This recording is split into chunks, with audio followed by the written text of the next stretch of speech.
Hello, guys. Welcome, welcome. This is the Laws of Enchantress. This is the intro to Killing the Game. I'm really happy and I'm super excited to have all of you here.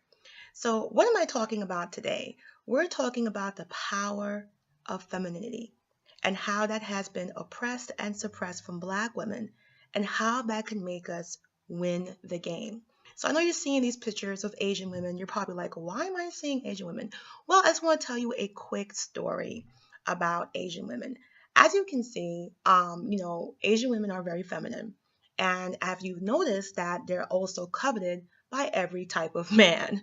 Whether it's white, black, Hispanic, they do pretty good. But why is that? So the first thing you want to think about is the fetish thing. You hear that a lot. But when I spoke to Asian women myself, I actually, read books and stuff like that. They're not the ones complaining about being a fetish. It's actually society. I think it's women, and I actually think it's white women that actually put them in that fetish box. If you were to speak to a Japanese or a Korean, Filipino, or Chinese, rarely will you find in a public forum an Asian woman that comes out and complains. One thing I want to tell you, you don't marry a fetish. You don't marry a fetish. You have sex with a fetish, you do stuff with a fetish, but you don't really marry a fetish. What you do with a fetish is you do sexual things. That's what fetish means. It's an exaggeration and a concentration on an extreme thing, on something sexual. But that is what women had to do. That is what white women did. They stigmatized it and called it yellow fever. This wasn't a backlash from Asian women. This was a backlash from an American society that saw a flux of eligible, well-to-do white men and other races as well, black, Hispanic, that were very open to dating them. So the way they got this way, the reason they're so desirable is because they are feminine. And how did they keep feminine? They were kept out of the women's rights movements. I'm not saying it was intentional. I'm not saying it was foreseen. But when the women's rights movement came out, it was predominantly white, with the addition of black women who still haven't reaped the benefit, as you can see, that white women have from rights. Even right now, we had the Me Too movement, and you saw what happened with that. It was hijacked quickly. So why am I focusing on Asian women? Because they used to be seen as trash. You should know back in World War II, they actually rounded up Americans, not just foreign, Americans that were Japanese and Japanese descent and put them in internment camps, aka almost like concentration camps without the murder, took their home, took their money, and took everything. So now it's funny to see less than 50, 60 years. Now people are talking about yellow fetish fever. That's not them. That is white women. And I want to say it again. You don't marry a fetish. You don't marry a fetish. You marry the woman you adore, the woman that you want to love, provide, and have your children. A fetish is something you just have sex with and you toss.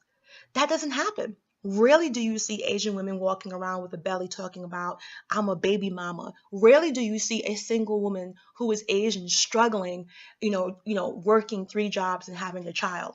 Extremely rare. So what is their secret? Their secret is that just by default, they were kept out of the women's rights movements. They were able to maintain their femininity, their traditions, their cultures, their love for family, and their respect for marriage.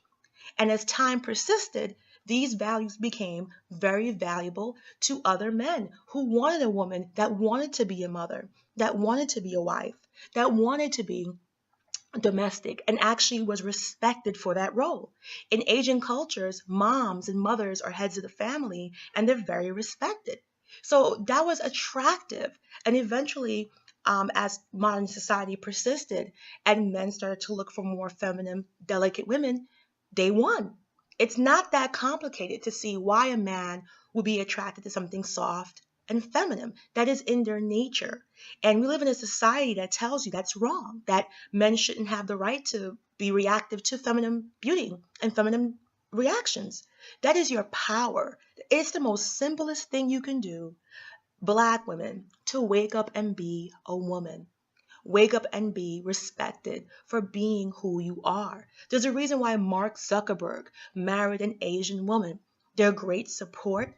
They're feminine. They're intelligent. They're highly, highly smart. But They don't use that to get a man. In the black culture, they tell us, what do you bring to the table? What do you bring to the table? The most elegant thing you can bring to a man is bring femininity, charm, and softness into his world. And that's in a man. The first ingredient is a man, a real man, not a boy who's looking for a mommy to mother him, but a man that's willing to protect and provide and respect you. The reason why traditional feminism, went after this thing is because traditionally, I'll give it to them, men did not respect the roles, the contribution, and the work that moms that stay at home put into a successful life and marriage and family. But now men who marry successful women, just as successful as them, are running away because they're seeing it's just not working out. It's like having two of the same gender in the relationship. Now more and more educated men want their wives to stay home and like it. But the problem is when the white American woman stays home, she gets postpartum. She gets depressed. She doesn't see motherhood as an accomplishment. She doesn't see staying at home as something important.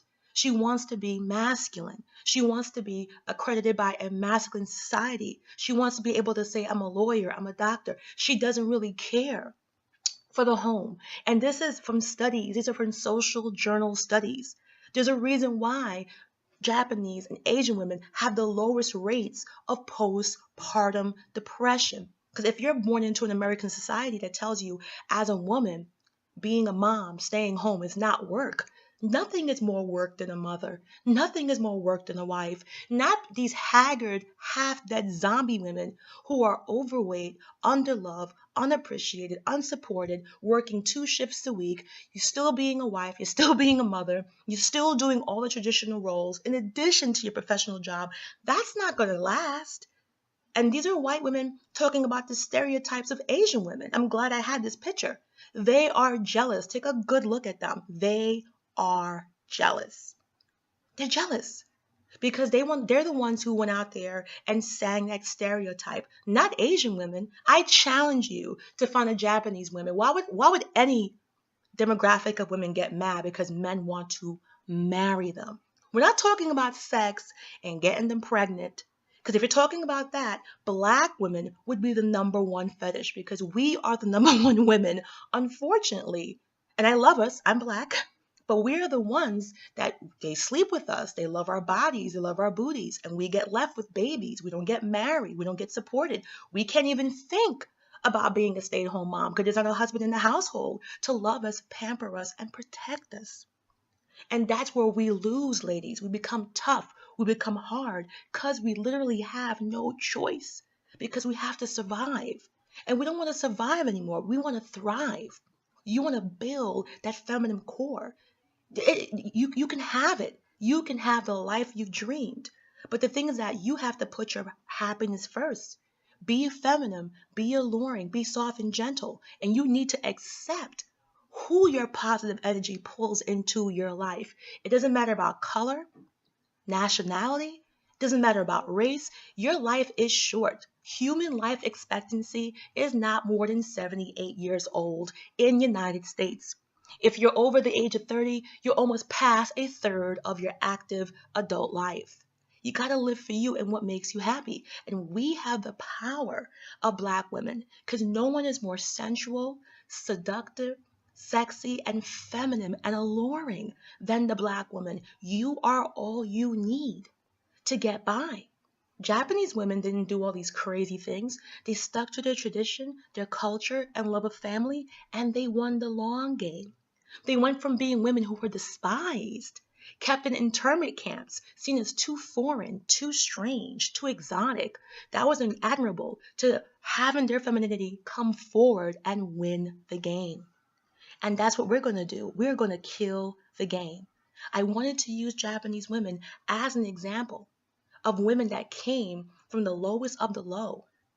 Back in the 50s and the 60s, they had the slang called Jap, which is a racial slang similar to the N-word. And look where they are now. They're married to top CEOs, Mark Zuckerberg. They're married to the wealthiest of men. From being a woman that was despised. Know your American history. Femininity works, but you need to be in a circle that admires your massive contributions. that you bring to a household, that we bring to society. We are needed. And the world needs that feminine balance. The world needs women back into the mix and that feminine positive energy. And no one else has it more than the Black woman. So, welcome to Killing the Game. And thank you for listening to this intro. I'll see you guys soon. Enjoy.